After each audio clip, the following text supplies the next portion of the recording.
सज्जन कुमार को तो मैं जानता ही नहीं हूँ कि आपने लोगों को आज़ादी दे रखी कि आप कुछ भी बोल सकते हो, बट अब ऐसा बोल के आप क्या साबित करना चाह रहे हैं लोगों के सामने। सलमान खुर्शीद भी, उनका समय खत्म हो गया, 80 साल के हो गए, समय पूरा हो गया उनका, तो कुछ भी बोल सकते हैं। दिमाग जिस तरह का हमारा विदेश मंत्रालय है जयशंकर के पास, मुझे नहीं लगता है उन्हें किसी और की जरूरत है। इनके रहते अब मुझे तो नहीं लगता है कि सलमान खुर्शीद की जरूरत पड़ेगी, की जरूरत नहीं है। वो कुछ भी बोले, अब उनका तो ऐसा आम बोलचाल में बोलते हैं ना कि दूध भात हो गया, तो उनका दूध भात है। बांग्लादेश में अभी देखिए जो हो रहा है, तख्ता पलट हुआ है, शेख हसीना ने यहाँ पे शरण ली है, हिंदुओं के साथ वहाँ पे अत्याचार हो रहा है, रेप करा जा रहा है लड़कियों का, इसके ऊपर क्या कहेंगे? ये तो हर जगह की बात है, मतलब ऑपरेशन तो हुआ है हिंदू के ऊपर, जहाँ जहाँ भी है, मतलब इंडिया से सटे हुए। ऊपर से हमारे देश में आप देख लीजिए, सज्जन कुमार जो कांग्रेस के नेता हैं वो बयान देते हैं कि तख्ता पलट यहाँ भारत में भी होगा, एक दिन ऐसा आएगा कि पीएम आवास में भी जनता घुस जाएगी।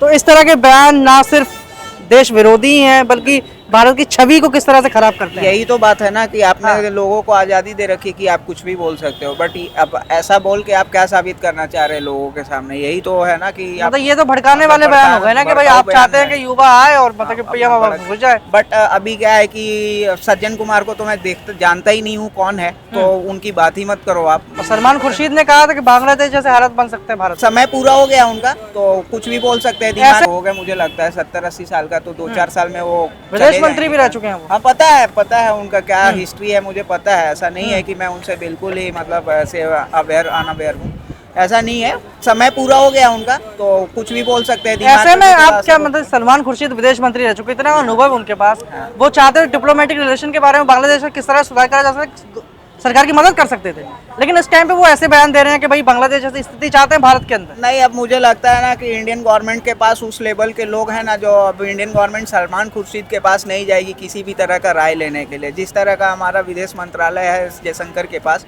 मुझे नहीं लगता है उन्हें किसी और की जरूरत है। वो एकदम बोल्ड हैं, कुछ भी वो मतलब ऐसा बोलते हैं ताकि जो मतलब उनके ऑपोजिट में जो बैठा हुआ है कोई क्वेश्चन पूछे तो 4 बार सोच कर पूछता है। उनका मैंने इंटरव्यू बहुत सारा देखा हुआ है, तो बहुत हद तक इंडिया को वो आगे लेकर गए हैं सब, हर एक प्लेटफॉर्म पे, किसी भी विदेश प्लेटफॉर्म पे, चाहे वो इंस्टीट्यूशनल प्लेटफॉर्म हो, चाहे वो कोई भी डिप्लोमेट प्लेटफॉर्म हो। तो मैंने देखा हुआ है उनका इंटरव्यू, तो उस आदमी को सुन के मुझे काफ़ी अंदर से ऐसा कॉन्फिडेंट आता है कि हाँ चलो हमारे पास एक आदमी है जिनके रहते अब मुझे तो नहीं लगता है कि सलमान खुर्शीद की जरूरत पड़ेगी। उनसे सलाह राय मशवरा उनकी जरूरत नहीं है। वो कुछ भी बोले, अब उनका तो ऐसा आम बोलचाल में बोलते हैं ना कि दूध भात हो गया, तो उनका दूध भात है और कुछ नहीं। चलिए, तो यहाँ पर आप देख रहे थे न्यूज़ ट्यूब भारत, नए भारत की नई आवाज।